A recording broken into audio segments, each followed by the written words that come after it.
di 2 tahun Jokowi Ahok ini tepatnya pada tanggal 15 Oktober nanti ya Pak. Nah, saya mau bertanya bagaimana kabar monorail Pak? Apalagi selama ini Bapak itu terkesan keras terhadap investor dan juga pengembangnya Pak. Sebetulnya bukan keras soal investor monorail. Sekarang logika gini aja. Ini dari zamannya Pak Sutioso, Pak Faujibowo tidak dibangun. Nah, kita tanya sama mereka. Dia kan mengajukan 200.000 meter persegi properti. Nah, dengan rute begitu pendek. Pertanyaan kita, rute Anda mau menolong mengatasi kepadatan mall yang sudah ada, atau Anda menambah rumit saya? Nah, rute Anda begitu pendek, ditambah dengan 200.000 meter persegi, jangan-jangan saya tekor. Ya kan? Nah, kemudian perluas saja monorail Anda, supaya bisa menghubungkan semua mall. Dia juga nggak mau kalau perluas itu harus tender. Masih beauty contest lagi yang baru. Dia mau manfaatkan izin yang lama. Oke, masa kan maksa lagi. Saya tanya lagi, kebayang nggak kalau di Senayan City sama Plaza Senayan, di tengahnya itu dibangun mall di tengah, ada 4 lantai. Bisa nggak satu tiang menopang 4 lantai dengan stasiun dan kereta sepanjang 150 meter? Nggak bisa. Kalau mau juga mahal banget pakai bahan jam tangan Richard Mille kali untuk supaya nopang satu tiang doang. Nah, itu kalau kamu kangkangin gelap 150 meter, nggak apa-apa pakai lampu. Pertanyaan saya, kalau dikangkangin ada nggak fondasi yang lebih kecil dari 2 meter menahan begitu besar? Trotoar kita cuma 1,5-2 meter. Kalau kamu 2,5 meter saja, 1,5 meter keluar. Keluarnya ke jalan apa masuk ke mall?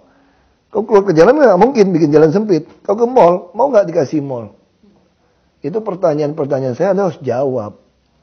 Ya kan? Terus uang. Anda bilang Anda pinjam bank 70% untuk membiayai proyek ini. Kalau 70%, 30% saya intip dong. Mana kira-kira gitu. Saya minta bank garansi 5% aja, kamu ngotot 1,5%. Alasan peraturan Bappenas cuma 1,5%. Saya mau intip 30, ya ngotot 1,5%. Nggak ada. Kalau nggak ada, saya curiga. Orang kalau di pulau reklamasi, belum diuruk saja udah dijual pulau-pulau, betul nggak? Kan pengembang begitu kan. Itu aja laku. Apalagi kalau di Senayan, di Kuningan, di Tamrin Sudirman, Tanah Abang, laku nggak kalau ada mau nyewain kios 1 meter 25 juta per tahun? Pasti laku keras.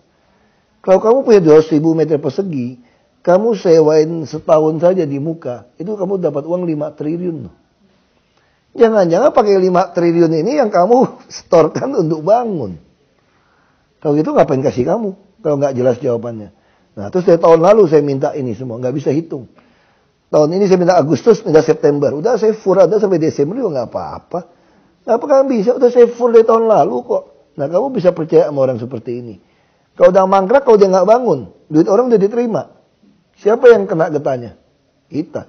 Tiang depan Senayan City aja udah pusing kita di Kuningan. Apa ya udah bangunan. Jadi orang ini, saya pikir dia itu bukan mau bangun monorail. Dia memanfaatkan kita yang lagi pusing karena macet, butuh transportasi umum, diiming-imingin monorail. Padahal otaknya itu properti. Nah, kenapa sekarang dia semangat lagi? Zaman Pak Sutioso dan Bapak Fokke enggak. Karena dulu properti belum naik begitu tinggi harganya. Sekarang properti udah naik nih 3 tahun terakhir. Makanya dia bisa manfaatkan.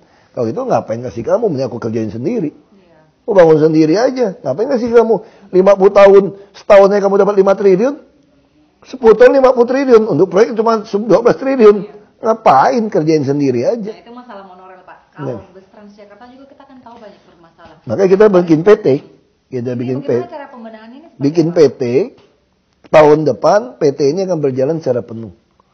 Kita jamin tahun depan nanti udah berapa ruas jalan. Jadi bus-bus yang lain pun harus masuk ke Transjakarta. Kita bayar rupiah per kilometer.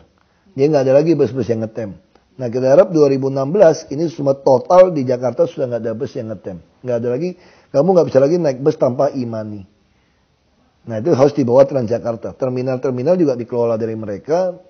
Jadi semua bagus. Poolnya Transjakarta pun atasnya menjadi deponya kereta ringan yang akan kami bangun.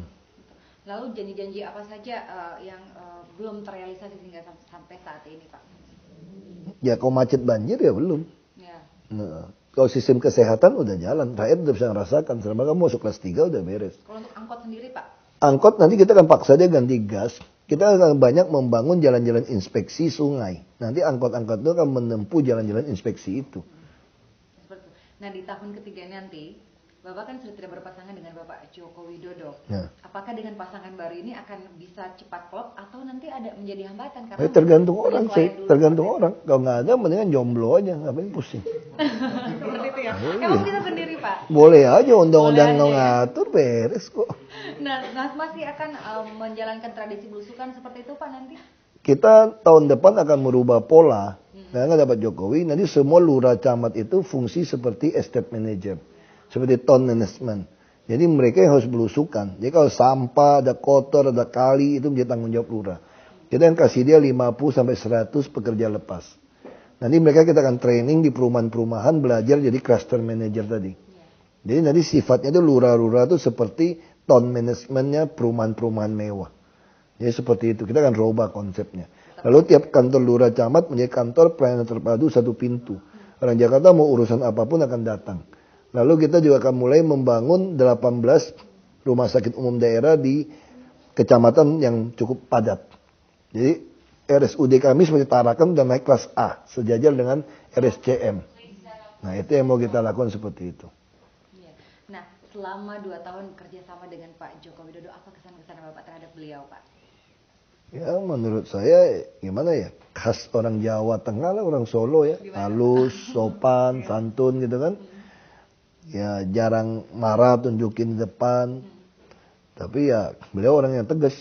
Saya bilang kalau mau ngomong lebih kejam, beliau lebih kejam dari saya sebetulnya. Kalau beliau udah bilang tidak, ya sudah tidak.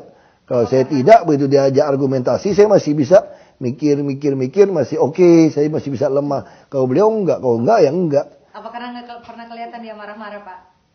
Beliau jarang marah. Iya. Paling dia begini gini, kalau dia udah malas ketemu orang, ya sudah, harus pergi. Paling panggil saya, beresin aja nggak usah lagi. Ya udah kayak gitu aja. Lalu harapan Bapak nih terakhir dengan Bapak Jokowi nanti akan menjadi Presiden Republik Indonesia dan Bapak juga akan menjadi Gubernur DKI Jakarta seperti apa? Ya harapan saya beliau tetap sesuai komitmen kan, tetap akan bangun Jakarta.